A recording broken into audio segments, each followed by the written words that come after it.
Bagaimana supaya mereka bisa meluapkan pikirannya? Bagaimana supaya saya bisa memaksimalkan pikiran saya supaya meluap-luap? Kan begitu kan? Jangan bilang mereka itu. Oke ya.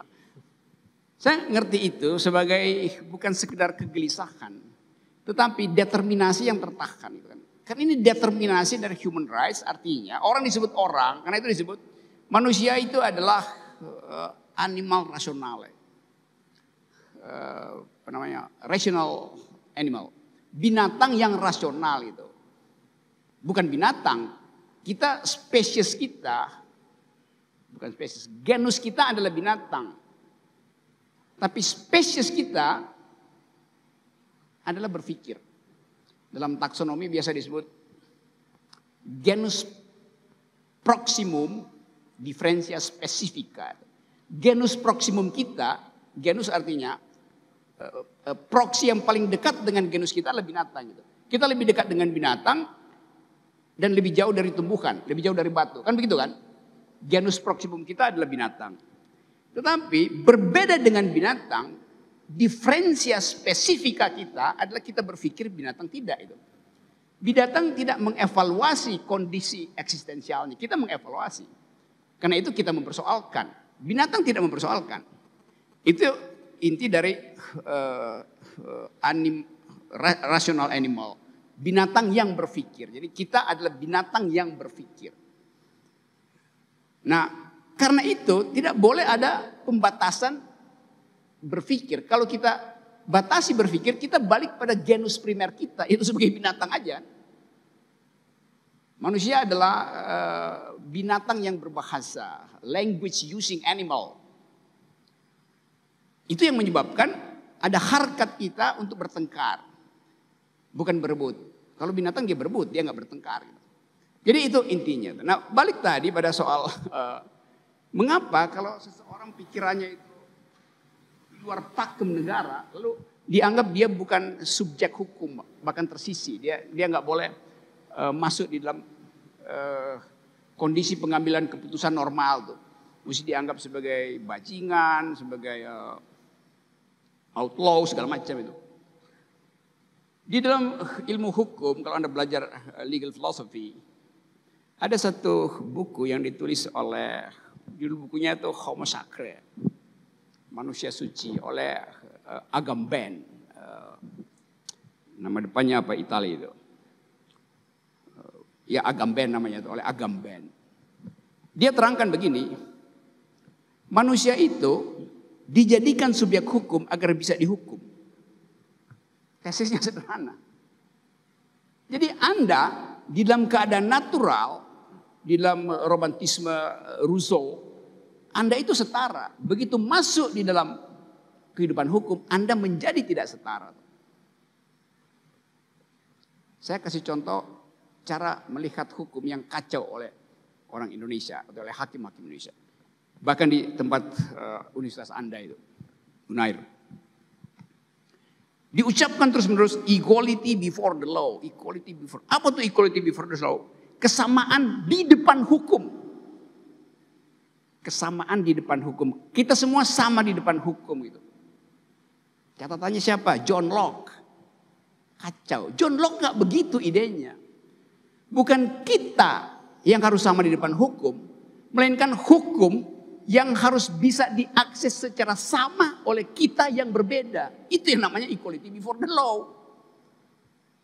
Jadi bayangkan ilmu hukum diterangkan dengan cara kacau. Karena nggak pernah membaca prime source dari legal philosophy. Itu pentingnya belajar legal philosophy itu. Kesamaan, ya nggak bisa saya dengan Pak Muldoko tidak sama di depan hukum. Karena akses kita pada hukum itu berbeda. Nggak ada soal. Tapi hukum harus sama untuk kita akses. Kita yang berbeda harus punya akses yang sama terhadap hukum yang satu. Itu yang namanya equality before the law. Kita yang berbeda, bukan kita yang harus sama di depan hukum. Enggak begitu cara lihatnya. Ya. Jadi sekali lagi kita perbaiki soal-soal semacam itu. Supaya satu waktu nanti kita nggak lagi persoalin bahwa kok ini ekspresi pikiran itu kok terhenti ya. Nah, kita persoalkan dari awal yaitu kurikulum civic education itu kacau. Itu pentingnya kita evaluasi lagi semua kurikulum kita yang menghasilkan feodalisme itu. Nah, kita masih hidup dalam feodalisme dan tentu generasi kalian yang akan memberantas feodalisme itu. Feodalisme boleh tapi cukup antara Anda dengan mertua Anda tuh. Boleh feodal. Ya, sekali lagi atau calon mertua itu. Nanti kalau udah dapat putrinya ya udah Anda hilangkan aja feodalisme itu. Nah, sekali lagi itu bagian. Jadi penting tadi pertanyaan yang sebetulnya ditanyakan terus, tapi ya jawabannya kan ya udah bikin masuk partai politik lah supaya kita bisa capai freedom of speech itu atau determinasi kita sebagai manusia itu berpikir. Nah, sekali lagi saya mau terangkan tadi bahwa imperatif antropologi kita ada berpikir gitu. Nah, karena itu dia tidak boleh dihalangi oleh apapun. Itu yang terkait dengan tesis Pak Gita berkali-kali bahwa ide itu harusnya yang diloloskan di dalam pertengkaran itu. Baru kita backup dengan informasi itu. Jadi selama pipanisasi itu hanya bifurkasi, maka kemungkinan kita untuk kembali menjadi status animal itu dimungkinkan. Kita nggak ingin balik pada animal. Karena itu Jus Aides buka katup itu dengan kemampuan intelektual tadi itu. Lain kalau kita punya kemampuan politik ya udah kita kepung aja istana untuk mengatakan bahwa kami tidak ingin dipimpin oleh si dungu. Kan selesai problemnya. Lalu terjadi revolusi tentang kedunguan. Itu bukan makar. Kalau kita mau merevolusi bangsa ini, itu bukan makar. Saya beri contoh misalnya, soal terakhir saya baca di koran, Ibu Sri Mulyani, teman saya, temannya Pak Gita juga, memajaki tempurung kelapa. Pajak tempurung kelapa. Yang sebetulnya kalau kita bilang ngapain sih pajakin tempurung kelapa tuh. Membebani produsennya. Tapi mungkin karena memang tempurung kelapa itu ternyata komoditas yang bagus di ekspor segala macam. Tapi problemnya kalau kita balik pada tadi, kita nggak diberi kesempatan untuk bertengkar. Boleh nggak tempurung kelapa itu diberi beban pajak itu kan. Tentu kita hanya bisa bilang itu artinya Sri Mulyani udah kehilangan kemampuan untuk nagih pajak dari tempurung-tempurung kepala. Kan dia mesti pajakin tempurung kepala dari mereka yang memalsukan pajak kan itu. Itu yang kalau ada kebebasan kita bisa bicara itu. Tapi kadang-kadang ya nanti dianggap itu menghina. Tapi blessing in disguise artinya Sri Mulyani tahu bahwa harga ekonomi dari tempurung kelapa lebih tinggi dari harga tempurung kepala. Ya tentu itu soal kemampuan kita untuk secara etis mengucapkan perbedaan pada orang lain tanpa menghina itu. Kan itu aja kan. Jadi kemampuan manusia itu kan ya kita bisa bikin satire, kita bisa bikin jokes itu. Tapi kalau dia udah masuk pada core self seseorang, soal keyakinan itu pasti ya bahkan orang mau bunuh-bunuhan soal itu kan. Jadi ada batas, ada threshold di mana kita tahu intelek kita bisa hitung batin dia itu terganggu apa enggak. Kalau saya disebut macam-macam saya enggak terganggu tuh. Karena saya anggap bahwa ya dibutuhkan orang untuk menguji self core seseorang. Tapi yang lain enggak kan. Nah kepekaan itu intinya adalah sensitivity dalam soal semacam itu. Apalagi kita negara yang betul-betul dari awal plural tetapi plural yang enggak ada melting potnya itu. Di situ perlu sih nggak ada cross cutting ideas. Semuanya plural kayak tiang-tiang ini dia berdiri mandiri.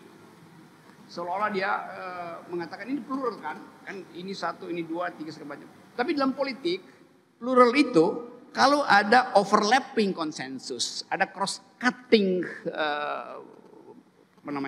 loyalties itu, loyalitas hilang. Misalnya saya non muslim, orientasi identitas saya memilih presiden yang non muslim. Ada memang, tapi saya tahu dia korupsi. Ngapain saya pilih dia tuh? Mending saya pilih yang Muslim tidak korup itu. Itu yang namanya cross cutting loyalties itu. Saya seorang perempuan dan ada calon presiden perempuan. Oh iya, mestinya saya pilih yang perempuan. Identifikasi saya sebagai seorang feminis. Tapi perempuan yang mencalonkan diri itu Ya dia fisiknya aja perempuan, tapi cara berpikirnya patriarkis gitu. Bahkan dia jadi semacam apa namanya ratu lebah gitu. Apa namanya? Queen bee syndrome yang hanya ingin memeras orang itu. Jadi di dalam masyarakat plural harus dimungkinkan terjadinya overlapping konsensus. Baru kita bisa katakan itu yang disebut real pluralism itu. Bukan yang pseudo atau crypto pluralism. Itu soalnya. Yang kedua soal hari bumi memang ini. Hari ini hari bumi dan oke kita rayakan juga keberagaman kita dengan makhluk non-human itu. Pohon adalah makhluk non-human. Dan kita menghargai pohon itu bukan sekedar kita pelihara dia. Tapi kita hargai dia karena dia punya inner logics. Dia punya eksistensi dia sendiri. Alam menulis hukumnya sendiri dan kita hanya boleh hormati itu kan. Kalau saya sebut ini banyak pohon di sini tuh. Oh iya. Tapi kalau bilang, oh di sini banyak sungai ya. Lalu orang bilang mana sungainya? Ini pohon Pak Rocky. Saya bilang coba kita bikin refleksi ya. Sungai adalah aliran air yang tiba di laut setelah amalgamasi tadi.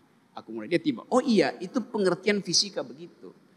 Tapi bagi saya yang tiba di laut itu adalah sisa-sisa dari sungai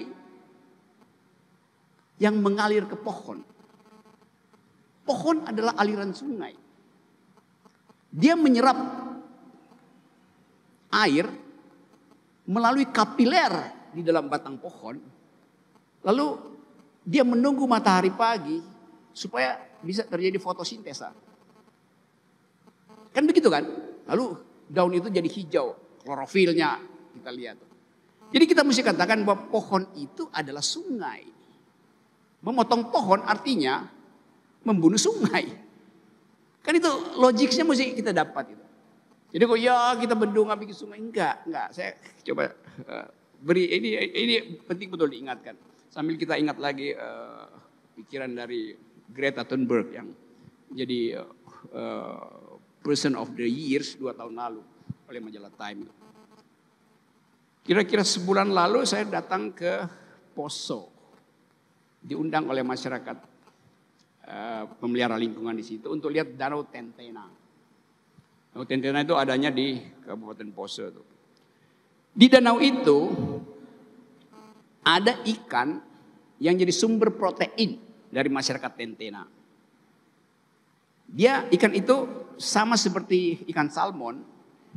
Kalau dia ingin bertelur, dia pergi ke muara.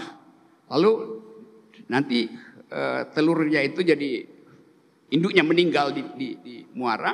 Anak-anaknya naik lagi ke hulu. Kan salmonnya begitu tuh. Nah perjalanan ekologis itu sekarang terhalang. Karena antara danau dan muara dibikin micropower. Dengan logika ini buat kepentingan listrik desa itu. Oh iya, dia ada listrik, tapi dia sekarang kehilangan protein. Karena anak ikan itu nggak bisa menerobos bendungan micropower itu. Jadi kalau kita berpikir ekologis, kita mesti satu paket berpikir bahwa di situ sumber protein yang menghidupi masyarakat Tentena itu. Jangan dibikin power, mini power, micro power untuk listrik di situ. Memang lampunya terang, tetapi generasi berikutnya nggak bisa baca dengan lampu terang itu karena nutrisi proteinnya habis. Dia cuma bisa hidup dari protein ikan endemi di situ. Jadi itu yang disebut cara berpikir ekologis. Nah, sekarang kita periksa siapa yang punya micropower itu. Seseorang yang sangat berkuasa. Yang dia bilang ini untuk mensuplai listrik ke desa itu. Kalau kita bongkar, desa itu mungkin cuma perlu ya 8.000 watt atau 80.000 watt. Kenapa dia bikin micropower melampaui 80.000 watt? Mungkin 2 megawatt di situ. Kan itu nipu kan? Artinya kelebihan 1,2 megawatt itu disuplai untuk smelter dia. Jadi itu yang mesti kita bongkar itu, bahwa political economy mengajarkan kita untuk curiga pada aspek politik di balik argumen ekonomi itu. Itu intinya. Selamat Hari Bumi. Semua itu adalah kompilasi dari kegelisahan kita tentang nasib bumi. Uang yang beredar di dunia sekarang banyak banget Pak Gita kan. Dan orang bingung ini gejalanya apa gitu. Apakah uang itu akan menghasilkan justice atau sekedar titipan dari mereka yang menunggu fasilitas akumulasi baru dalam bentuk macam-macam kripto atau jenis currency yang bakal muncul lagi itu. Itu problem kita tuh. Tetapi kalau kita ukurkan kondisi hari ini dengan masa depan yang kita sebut masa depan kan 2 mingguan sekarang kan. Bukan lagi 10 bulan ke depan. 2 mingguan. Atau bahkan per 8 jam ada masa depan sebetulnya. Karena teknologi itu berubah setiap 8 jam sebetulnya. Memang masih disimpan. Tapi sebetulnya handphone yang kita pakai udah obsolete hari ini. Yang Anda beli tadi pagi setelah 8 jam udah obsolete teknologinya, itu udah teknologi baru. Sama seperti tiba-tiba kita menganggap bahwa ada teknologi yang memungkinkan perempuan itu terbebas dari kewajiban untuk memasak. Yaitu apa yang tinggal dicekrut, microwave. Kita dulu kan gila microwave temuan hebat. Lo microwave itu teknologi lama tahun 50 udah ada. Tetapi hanya dipakai di submarine, di kapal selam. Karena memang itu teknologi militer supaya nggak ada asap di kapal selam pakai microwave. Itu teknologi yang udah lama sekali. Masuk di sini baru dianggap baru. Karena baru diloloskan untuk dipakai oleh sipil. Padahal militer udah punya teknologi baru lagi untuk memasak di situ kan. Jadi kita selalu ketinggalan teknologi sebetulnya tuh. Nah itu yang kita bayangkan, mungkin si Mas Elon ini, dia udah punya ide lain, tapi disimpan sebentar untuk nguji aja nih. Ini mungkin orang Indonesia pakai idenya Elon itu tinggal 20%, lalu tiba-tiba berubah, karena Elon punya ide lain tuh. Dia mungkin akan membantu sekolah ini supaya ini sekolah pertama yang diangkat ke bulan tuh, sebagai prototip itu. Kan ini sebetulnya ibu kota pikiran. Atau teman-teman enak di sini staycation, apa itu istilahnya? Tempat untuk bermukim sambil berupaya untuk cari pasangan. Itu biasalah anak muda. Kan kita nggak tahu kan, tiba-tiba alasannya di rumah mau dengar Pak Gita dan Pak Rocky. Padahal sebetulnya janjian di WA, lu ketemu di sini ya. Itu oke lah. Nah balik lagi pada soal tadi bahwa kemampuan kita untuk mendeteksi masa depan itu pendek sekali itu. Jadi keputusan kita sekarang adalah itu yang akan menghasilkan reinventing atau revisiting the past. Itu pendek sekali itu. Jadi proyeksi-proyeksi itu yang bisa diukurkan, dimainkan di dalam teknologi supaya kita nggak tertipu dengan image yang demagogi, namanya imago tuh. Imago yang paling buruk sekarang adalah IKN. Orang sekarang sampai sekarang masih menginginkan IKN itu dibuat karena lihat video yang ada di komputernya Pak Jokowi. Kan bagus banget kan, air mancur segala macam. Iya, tapi itu realitas di dalam laptop Pak Jokowi. Bukan realitas yang akan terjadi nanti tuh. Apalagi kalau diproyeksikan 2024, cara orang melihat realitas sudah nggak begitu tuh. Jadi kita back to the future, kira-kira begitu kalau judul filmnya kan. Nah hal semacam ini Anda pertanyakan, sekaligus saya mau terangkan bahwa ya orang pesimis atau optimis tentang masa depan. Saya menganggap bahwa I'm not a pessimist atau optimis, I am a determinist gitu. Saya yang memutuskan itu tuh, dengan konsekuensi terhadap isu hari ini yaitu demokrasi, social justice, environmental ethics itu. Intinya tuh. Dan itu yang disebut sebagai global new grammar. Kalau Anda pergi ke luar negeri kan orang nggak akan tanya do you speak French, do you speak Dutch, do you speak English. Orang tanya do you speak gender equality, do you speak environmental ethics, do you speak Gita Wirjawan ideas. Menurut saya ada yang lebih sulit daripada mengintegrasikan budaya membaca, yaitu pendidikan karakter. Jadi singkat saja pertanyaan saya bagaimana untuk kita mampu menegakkan pendidikan karakter yang kemudian hari dengan harapan warga-warga Indonesia ini bisa memiliki sense of security dalam berpolitik dan juga kapabilitas untuk berpendapat yang lebih lagi. Karena pendidikan karakter ini saat ini sungguh hampir tidak ada yang saya lihat selama wajib pendidikan 9 tahun. Jadi segitu dari saya. Terima kasih. Oke. Yang berikutnya. Selamat sore Pak Gita dan Pak Rocky. Saya Kevin, lulusan Magister Teknik Sipil dari Unpar. Saya mau tanya untuk Pak Rocky. Pak Rocky tadi sempat disinggung bahwa tidak lama lagi bahwa manusia akan terdisrupsi oleh robot. Jadi bisa aja yang datang di sini adalah robot-robot. Nah, saya ingin tanya apa yang ada di dalam bayangan Pak Rocky, kira-kira ke depan itu ketika masyarakat sudah ada robot berdinamika bersama, bagaimana dinamika masyarakat yang sudah tercampur itu dalam berdemokrasi. Jadi bagaimana dinamika berdemokrasi masyarakat yang sudah tercampur oleh robot. Dan gitu. Terima kasih Pak. Menarik. Baca karakter robotisasi demokrasi. Oke. Pak Gita, Pak. Oke, selamat sore Pak Gita, Pak Rocky. Kenalkan saya Gita dari FTSL ITB.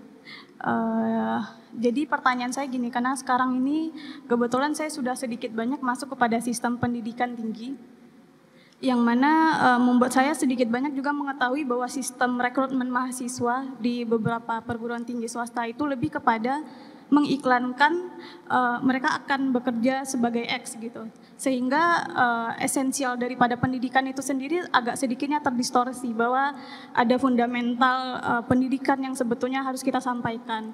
Nah, hal itu berefek kepada mahasiswa itu sendiri hanya bercita-cita hanya sampai kepada bekerja di sebagai X tanpa adanya esensial keinginan untuk saya akan mendevelop pada bagian ini ataupun mungkin yang sering Pak Gita sampaikan untuk menjadi generalis ataupun spesialis gitu. Karena kekurangannya fokus ataupun yang disampaikan oleh pada topik kita saat ini. Nah, saya juga pernah menanyakan juga kepada mahasiswa itu terkait dengan urgensi bahwasanya Indonesia 10 atau 15 tahun ke depan itu akan menjadi milik mereka ataupun milik saya juga. Apa yang akan mereka pikirkan ke depannya untuk saat ini pun itu sama sekali masih kosong karena memang pandangan mereka hanya sebatas besok akan makan apa atau besok akan bekerja apa gitu. Sehingga ingin saya tanyakan adalah apa metode atau urgensi yang bisa kita sampaikan kepada siswa-siswa ini agar memiliki rasa kepemilikan bahwa gas emisi kita ini akan berkurang, bahwa kita akan hidup di dunia di Indonesia ini dengan segala kondisinya itu gitu. Urgensi apa yang sekiranya bisa sangat fundamental menyentuh mahasiswa-mahasiswa ini gitu. Terima kasih.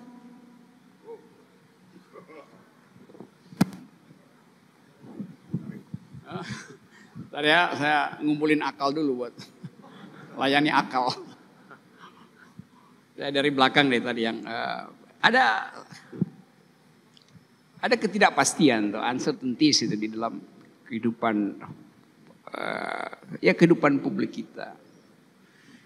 Tapi kalau kita hitung dari sekarang bahwa bumi ini sebetulnya dirusak bukan oleh bencana alam, tapi oleh kebijakan itu, kebijakan manusia. Dalam ilmu geologi namanya antroposin. Ada yang belajar geologi kan, antroposin gitu. Jadi skala kerusakan bumi sekarang itu yang dirancang policy induced disaster itu udah lebih besar dari yang secara alamiah merusak dirinya sendiri. Itu problemnya. Lalu kita cemas dengan keadaan itu, maka muncul satu mazhab yang menganggap bahwa teknologi akan menyelesaikan soal ini. Karena itu tadi pertanyaan awal soal bagaimana kita melihat persaingan atau persahabatan kita dengan robot di masa depan. Saya nggak tahu, karena saya bilang tadi bahkan 8 jam kemudian nanti saya nggak tahu apa yang akan terjadi. Tapi tentu intuisi saya mengatakan bahwa si robot itu nggak akan memusuhi saya tuh.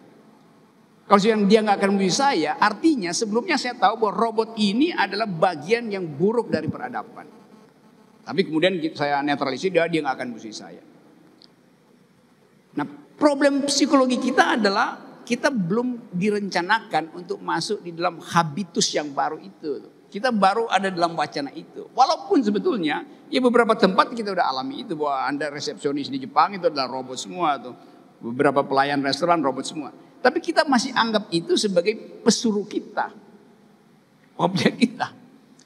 Jadi kita mesti paralelkan, walaupun ini punya problem dengan teologi, bahwa tidak mungkin dunia ini hanya diciptakan untuk manusia itu. Masalahnya kan egois banget kalau kita anggap bahwa makhluk satu-satunya yang disediakan oleh alam semesta hanyalah manusia itu. Jadi bersiaplah untuk mengalami kegilaan itu. Yang sekarang kita anggap sebagai kita bisa proyeksikan tadi bahwa robot juga dia mungkin akan sedih kalau manusia punah. Karena nggak ada lagi teman untuk membicarakan hal-hal yang sifatnya eksistensial gitu.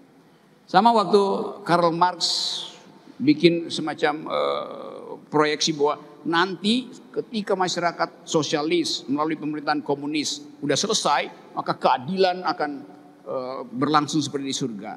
Pertanyaannya, apa enaknya kalau semuanya udah segitu, semuanya udah ada gitu. Terus kita berbeda apa lagi? Ya memang kita sama-sama bunuh diri aja kan.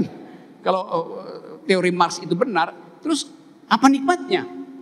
Semua orang sama pendapatannya, semua orang cara mengucapkan rayuan sama segala macam.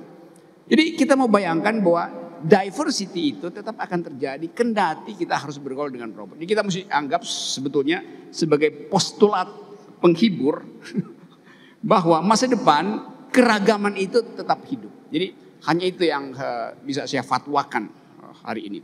Nah, apalagi itu ya. Masuk tadi pada soal Baca.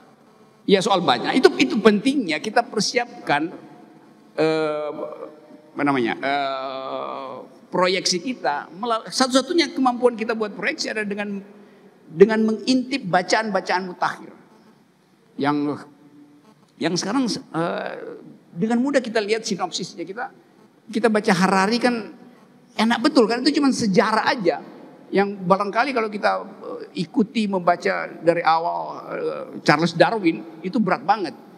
Kita baca siapa yang lagi ngomong tentang universal basic income itu, mulai dari Piketty yang akhirnya kita temukan bahwa ya kalau kita ulang lagi baca Das Kapital itu bab 3-nya itu buku ketiga itu matematik semua tuh, berat bacanya tuh. Tapi kita tahu evolusi dari pikiran manusia melalui bacaan. Supaya kita ya paling nggak begini, untuk berbohong pun kita harus punya referensi itu. Jadi membaca itu adalah kemampuan kita untuk mengingat yang kemarin dalam upaya bikin proyeksi. Itu aja sebetulnya kan. Kenapa kita mesti bikin proyeksi? Karena kehati-hatian kita untuk masuk pada masa depan. Lain kalau kita ada di depan dan teknologi ngikut kita, enggak, kita digoda oleh teknologi untuk berpikir lebih maksimal sebetulnya tuh. Nah, untuk itu bacaan adalah peluru untuk memungkinkan kita paling nggak melampaui hipotesis dari teknologi itu. Kira-kira begitu. Dan itu nantinya akan menyelesaikan kecemasan anak muda ngapain ya, proyeksinya kemana tuh. Tapi ya memang saya tahu bahwa anak muda sekarang dengan cepat ngomong gue lagi baca Harari, gue lagi baca tapi ya kalau nggak ada peer group untuk membahas itu susah. Jadi mesti ada tantangan untuk saling melawan. Nanti Anda bicara Harari itu, iya di halaman sekian dia bicara begini ya. Iya gue juga dapat. Enggak begitu cara bacanya itu. Mesti baca untuk membatalkan tesis Harari itu, baru terjadi percakapan itu kan. Membaca artinya menggeleng bukan mengangguk. Demikian juga mendengarkan uraian saya dengan Pak Gita, jangan Anda mengangguk-angguk tuh. Anda mesti menggeleng. Si Rocky goblok. Gita itu juga ngaco tuh. Sampai Anda temukan bahwa mereka punya tesis gitu. Ya jangan iya. Nah, itu namanya sidang kabinet. Ini ada beberapa kendala yang struktural. Saya ngomong mengenai power dulu ya. Kalau power itu dengan sistem politik yang ada di sini, apalagi dengan kenyataan bahwasanya koalisi harus dilakukan, itu membuahkan dispersi kekuatan. Dan apalagi dengan adanya money politics, siapapun yang dicalonkan di seluruh spektrum itu, kemungkinan sudah berkwitansi. Dan sehingga siapapun yang ditonjolkan karena terlalu banyak dispersinya dan mediokritasnya itu ada.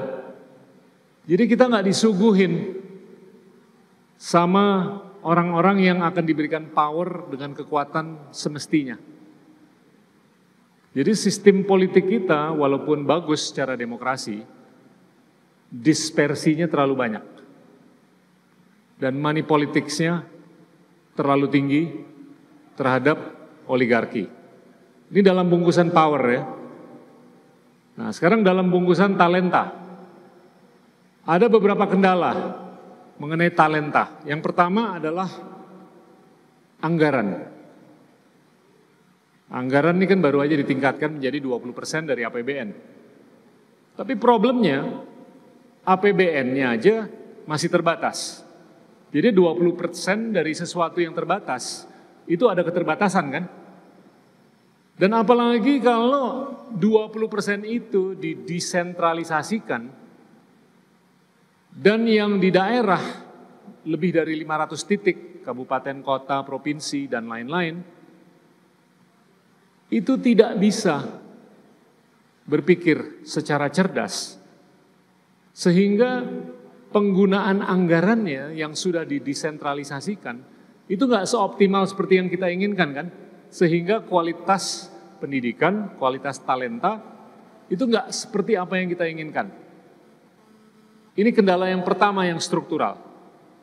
Yang kedua, pertumbuhan ekonomi kita itu agak-agak sentripetal. Tahu nggak artinya sentripetal? Perbedaan antara sentripetal dan sentrifugal. Kalau sentrifugal itu kekuatan dari tengah, itu muncrat ke samping dan keluar. Tapi kalau sentripetal, itu kecenderungan sentralisasi, tinggi sekali. Kalau saya bilang pertumbuhan ekonomi kita itu terlalu sentripetal, itu artinya pertumbuhan ekonomi itu lebih berpusat di Jabodetabek, bukan di daerah. Nah, dikarenakan sifat yang sentripetal, kue ekonomi di daerah yang semestinya lebih besar, justru lebih kecil. Kalau kuenya lebih kecil, pengembangan talenta di daerah itu tidak optimal kan? Sehingga ini terjadi vicious cycle, yang mana kita lebih membutuhkan sebetulnya talenta di daerah, tapi karena talenta-talenta di daerah itu pada ke kota semua, sehingga kepemimpinan yang ada di daerah itu nggak seperti apa yang kita inginkan. Sehingga penggelontoran APBN dan segalanya itu nggak optimal.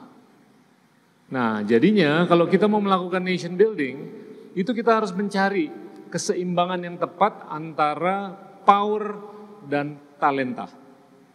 Nah saya mengacu ke omongannya seorang pemimpin yang kalau menurut saya tuh cukup menjadi contoh baik. Namanya Lee Kuan Yew. Dia mendirikan Singapura itu dengan konsep simple sekali. Tadi ada beberapa pertanyaan yang common denominatornya itu adalah mengenai leadership sebetulnya, demokrasi dan leadership. Dia ngelilingin dirinya dengan segelintir orang aja, anggaplah 5 orang. Tapi dia memastikan bahwasanya masing-masing dari 5 orang itu ininya sama dengan dia. Otaknya, intelektualitasnya, visinya sama. Yang kedua, berintegritas. Dan dia tuh serius sekali mengenai integritas. Bahkan dia pernah menemukan salah satu orang kepercayaannya itu melakukan korupsi. Itu dia nggak main-main. Ya ibarat kata, lu sebaiknya mati aja deh. Karena ujung-ujungnya akuntabilitas seorang pemimpin itu penting. Dan tanpa integritas, itu dia nggak akan bisa mencapai atau mendapatkan akuntabilitas. Jadi yang pertama intelektualitas, yang kedua integritas, yang ketiga kondisinya simpel sekali. Dia mengamanahkan masing-masing, lo ngelilingin diri lo dengan 5 orang juga. dengan atribut yang sama. Setelah berapa puluh tahun, dia memiliki ribuan orang di sekitarnya yang dia bisa telepon 24/7, dia mau nanya mengenai ekstremisme, dia mau nanya mengenai HIV, dia mau nanya mengenai Ukraina, dia mau nanya mengenai Islam, dia mau nanya mengenai inequality, dia mau nanya mengenai baca, dia mau nanya mengenai karakter, he will get the best answer. Kenapa? Karena masing-masing itu lulus dari sekolah-sekolah terbaik di dunia. Dan masing-masing itu diberikan kesempatan untuk bekerja di korporat dan di pemerintahan. Nah, tadi ada tuh beberapa pertanyaan yang secara nggak langsung nyambung dengan kepentingan kita untuk mengfertilisasi silang atau cross-fertilize. Penting sekali untuk kita memadukan antar institusi supaya itu semakin kaya. Dan itu nyambung dengan beberapa kali saya tuh menyampaikan divergensi percakapan, divergensi ide, bukan konvergensi percakapan. Semakin percakapan itu convergent, semakin kita tidak bisa mendemokratisasikan ide. Jadinya dalam konteks swasta, public sector ataupun LSM, siapapun yang mau jadi pemimpin di sini, sebaiknya mengelilingi dirinya dengan orang-orang yang dengan atribut-atribut tadi yang saya sampaikan, tapi pastikan percakapannya itu divergen. Kenapa? Karena divergensi itu berkorelasi dengan inovasi, dengan ide, dengan kreativitas. Semakin kita ada ide-ide baru, inovasi, kreativitas, semakin kita bisa menginstitusionalisasi dan membesarkan institusi yang kita pimpin. Ya, itu saja dari saya. Makasih.